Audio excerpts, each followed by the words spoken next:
isu semasa yang akan mengupas tajuk tentang dimensi akhlak dalam falsafah Islam.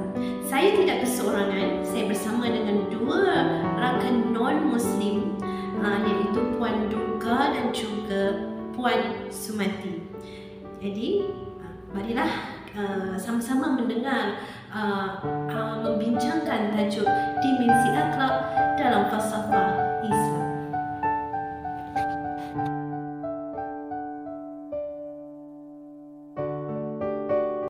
Baiklah, bersama saya sekarang untuk kita mengupas kembali apa itu dimensi akhlak dalam falsafah Islam. Sebelum tu, marilah kita sama-sama mengetahui apakah yang dimaksudkan dengan akhlak. Okey. Akhlak dari sudut bahasa berasal daripada perkataan Arab iaitu khuluq yang bermaksud budi pekerti. Dan perkataan al-khuluq ini di dalam Al-Quran hanya terdapat 2 tempat sahaja, antara dalam surah Al-Qalam ayat 4, iaitu maksudnya, dan sesungguhnya kamu benar-benar berbudi pekerti yang agung. Okey. Dari sudut istilah, akhlak merujuk kepada tingkah laku, tutur kata, penampilan atau imej diri berlandaskan kepada ajaran Islam. Okey. Akhlak ini membawa pengertian sesuatu ilmu yang menjelaskan erti baik dan buruk, menerangkan apa yang seharusnya dilakukan oleh sesetengah manusia. Okey, menurut ahli falsafah Islam Ibnu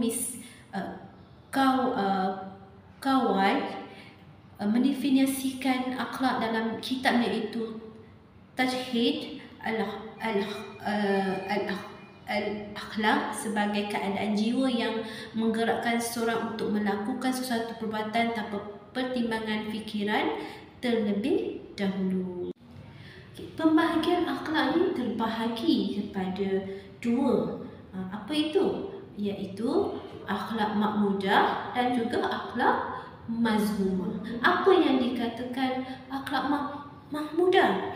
Okey, akhlak yang baik seperti beribadah kepada Allah Subhanahu Wa Taala, mencintainya dan mencintai makhluknya, dan berbuat baik serta menjauhkan diri daripada perbuatan-perbuatan yang dibenci dan dilarang oleh Allah Subhanahu Wa Taala. Maksud di sini contohnya berbakti kepada ibu bapa kita dan tidak melakukan sesuatu yang dilarang oleh Allah Subhanahu Taala, dan mestilah dengan niat yang ikhlas. Okey. Dan kedualah akhlak mazmumah. Itu Allah Subhanahu Taala melarang daripada mengadakan permusuhan. Inilah contoh akhlak mazmumah ni. Akhlak ataupun tabiat buruk. Ni tabiat ni melanggari perintah dan suruhan Allah Subhanahu Taala. Contoh sifat ujub, sombong, riak, dengki dan melakukan kerosakan, bohong, bakhil dan sebagainya yang berkaitan dengan perkara-perkara yang dilarang oleh Allah ataupun sifat-sifat yang tidak disukai oleh Allah Subhanahu Wa Taala.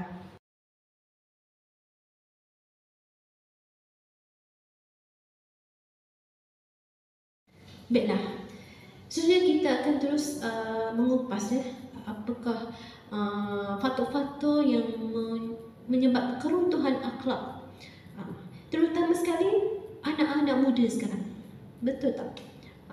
Sekarang ni dunia makin lama makin moden, dan anak-anak kita melihat mereka ni banyak mengikuti trend ataupun trend zaman sekarang kan. Contohnya apa? Contoh paling dekat ialah TikTok.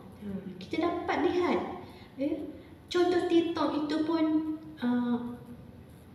dah menggambarkan walaupun dia merasakan benda itu, kebanyakan saya duduk dengan budak-budak muda ni, mereka berasa seronok. Bukan seronok saja, dapat duit. Sebab itulah duit, populariti dan sebagainya. Okey, sekarang kita lihat. Saya mengupas 3 lah, iaitu persekitaran. Yang pertama, faktor persekitaran. Yang kedua adalah nafsu. Dan yang paling yang kita tak nampak tetapi memang ada, iaitu yang ketiga, iaitu syaitan. Itu faktor 3 faktor ni saya akan kupas. Okey, yang pertama adalah persekitaran. Faktor persekitaran banyak mempengaruhi pembentukan pribadi seseorang. Antaranya ialah individu yang hidup dalam keluarga yang tidak mengamalkan cara hidup yang berakhlak, maka jiwanya akan terdidik dalam keluarga yang tidak mengamalkan cara hidup yang tidak baik. Okey. Dan seterusnya, kehadiran teknologi canggih dalam media masa yang saya sebut tadi, contoh tadi TikTok. Okey, sama ada bercetak ataupun elektronik, juga sedikit sebanyak memberi kesan dalam pembentukan akhlak seseorang itu melalui adegan-adegan ganas atau berunsur seks yang boleh merosakkan jiwa mereka. Okey. Selain itu, pengaruh rakan sebaya dan masyarakat sekeliling juga merupakan faktor yang membentuk kepribadian akhlak, seperti tingkah laku, tutur kata dan cara kita bertindak. Okey. Dan yang paling nampaklah dia bermula daripada situasi di dalam permasalahan keluarga yang melibatkan ibu bapa. Contohnya pergaduhan dan perceraian boleh membawa kepada permasalahan sosial, seperti anak-anak muda lari dari rumah, menyertai rakan sebaya maupun kumpulan yang rosak akalnya sehingga membawa kepada pergaulan bebas, penzinaan, mengambil dadah, pelacuran dan seumpamanya. Okey. Seterusnya, yang kedua, faktor kedua ialah nafsu. Okey. Nafsu ni adalah anugerah Allah Subhanahu Wa Taala. Dan nafsu juga adalah musuh sebati dalam diri manusia yang melaksanakan hasrat manusia. Okay, manusia yang terlalu menurut kehendak nafsunya akan terdorong untuk melakukan keburukan. Seandainya nafsu tidak dikawal, sudah pasti boleh menghilangkan maruah diri, agama dan nilai budaya sesebuah masyarakat dan membawa kepada kemungkaran sebagaimana berlaku dalam masyarakat kini. Okey, yang ketiga adalah faktor syaitan. Okey, satu lagi inilah musuh gaib yang sentiasa mendampingi manusia dengan meralatkan nafsu manusia, iaitu syaitan. Okey, fungsi syaitan adalah sebagai ejen perosak akhlak. Manusia berlaku sejak Nabi Adam AS dan berterusan hingga ke hari kiamat. Dan kesimpulannya, setiap manusia yang hidup terpaksa menghadapi ujian dan cubaan hidup dalam usaha melatih dirilah menjadi manusia yang berakhlak dan bersedia menghadapi segala rintangan. Baiklah, seterusnya saya mengambil seorang tokoh Islam. Kita melihat pandangan tokoh ini, iaitu Imam Al-Ghazali, mengupas tentang 4 asas akhlak dari pandangan beliau, Imam Al-Ghazali. Okey, di sini 4 asas akhlak, iaitu yang pertama bijaksana, kedua berani, ketiga adil, dan keempat tazkiyah nafs. Okey. Sebenarnya umat Islam ni melakukan penyucian jasmani setiap hari, tetapi gagal menyucikan rohani dan jiwa mereka dalam tempoh yang lama. Sebagai mukmin, pembersihan jiwa sangat penting kerana sebagai hamba Allah yang lemah, kita kerap melakukan kesilapan dan maksiat sama ada secara tersedar ataupun tidak sedar. Dalam pandangan beliau, dalam Al-Ghazali, melalui pembersihan jiwa kita dapat mengisafi segala kesilapan yang dilakukan, berazam untuk menjadi mukmin yang lebih baik dan mengamalkan amal makruf dan nahi mungkar. Imam Ghazali menyenaraikanlah 4 bahagian yang menjadi asas ke akhlak mulia. Bahagian itu ialah yang pertama, bijaksana. Bagi seorang hamba Allah, ia adalah puncak dalam membezakan perkara yang baik dan yang buruk. Yang kedua, berani. Ia adalah saat apabila seseorang dapat menahan diri daripada terus melakukan sesuatu yang buruk. Ketiga, adil. Ia adalah kekuatan dalam jiwa yang dapat mengatasi sifat marah dan apa jua kemahuan syahwat yang ada di dalam diri, kemudian membimbing syahwat kepada kebijaksanaan. Dan yang keempat ialah tazkiyah nafs. Ia menahan kemahuan syahwat dengan mendidiknya supaya tunduk dengan petunjuk akal dan petunjuk wahyu. Justru dengan menegakkan 4 asas ini, akhlak makmudah yang lain dapat dimiliki oleh seorang individu Muslim. Memandangkannya betapa besarnya kepentingan tazkiyatun nafs dalam kehidupan. Saya ambil contoh salah satu contoh daripada 4 asas akhlak dalam pandangan Imam Ghazali. Kepentingan tazkiyatun nafs dalam kehidupan, maka timbul persoalan bagaimana cara membersihkan jiwa. Yang pertama iaitu dengan jihad, dengan tadribat ataupun latihan. Dalam setiap latihan sertakan dengan jihad dan kesungguhan. Antara cara yang boleh dilakukan sebagai permulaan adalah dengan memaksa diri untuk berubah.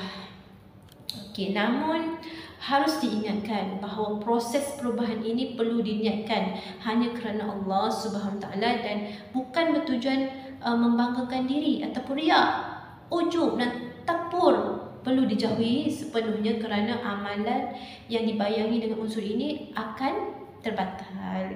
Yang kedua, menempuh jalan yang berlainan dengan kehendak nafsu dan jiwa. Ini antara jihad terbesar bagi seorang Muslim, seorang mukmin, iaitu jihad melawan nafsu. Manusia digunakan akal dan nafsu menjalin kehidupan. Seringkali akan tunduk kepada tuntutan nafsu kerana kurangnya iman dan amal.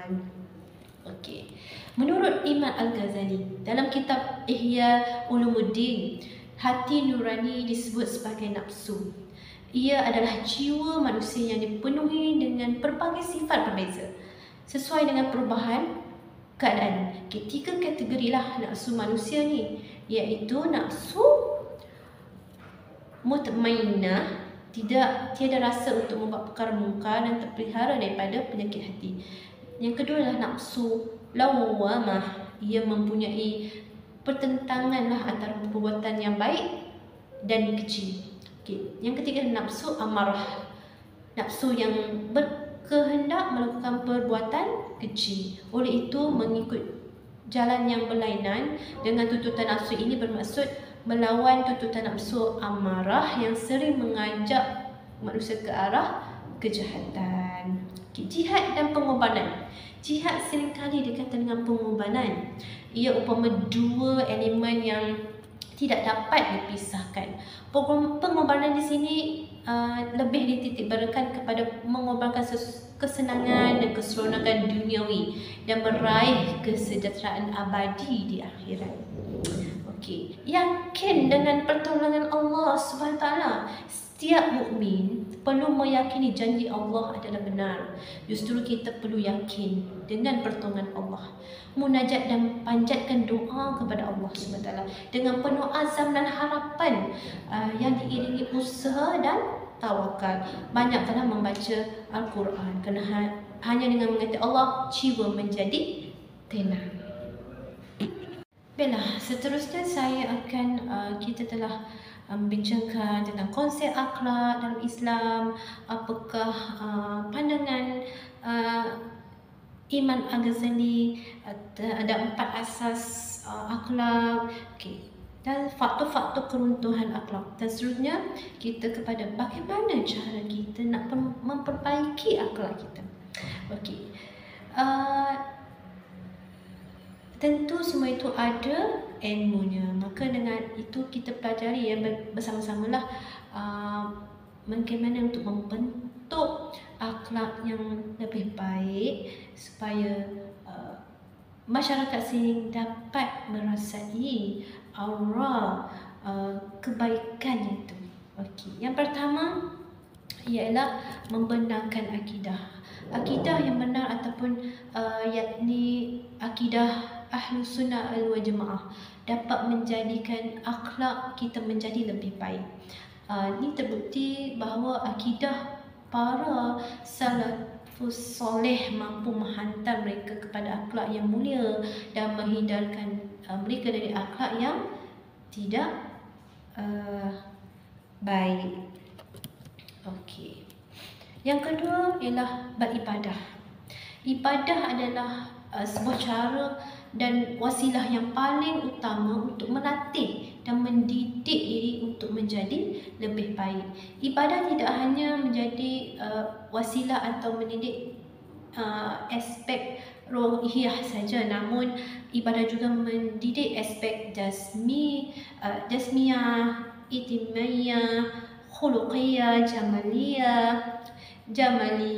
jamaliyah maupun aqliyah.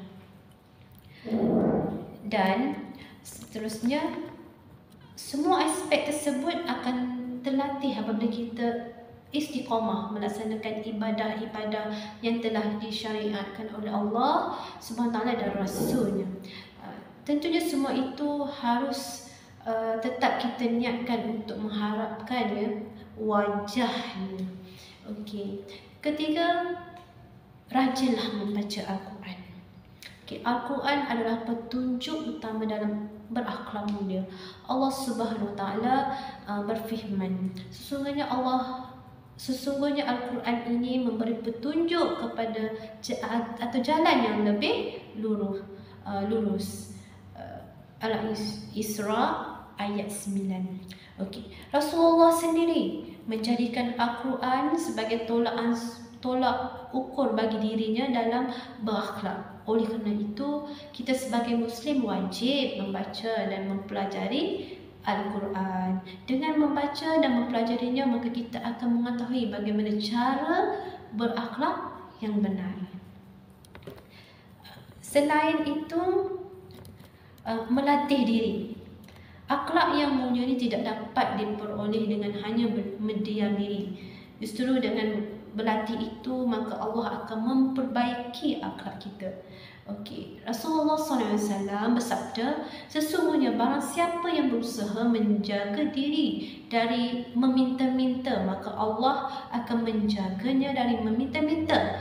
Dan barang siapa yang berusaha menyebarkan diri, maka Allah memberikan dia kesabaran. Dan barang siapa yang berusaha merasa cukup, maka Allah berikan ia kecukupan. Dan kalian tidak akan pernah diberi pemberian yang terbaik dan terluas daripada sebuah kesabaran. Riwayat Bukhari 6470. Selain itu,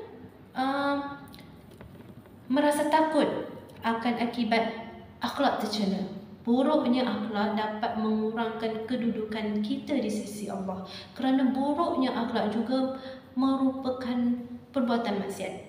Ibnu Qayyim rahimahullah menyatakan, Di antara akibat daripada perbuatan maksiat adalah hilangnya kehormatan, kedudukan dan kemuliaan di sisi Allah dan juga makhluknya.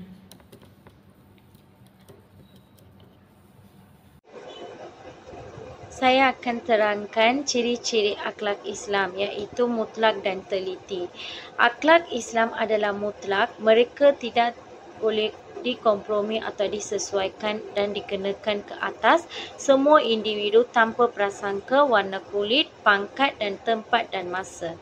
Lengkapkan dan peralusi tuntutan, iaitu dilihat daripada sudut pandangan peristiwa yang disediakan dengan pelbagai naluri.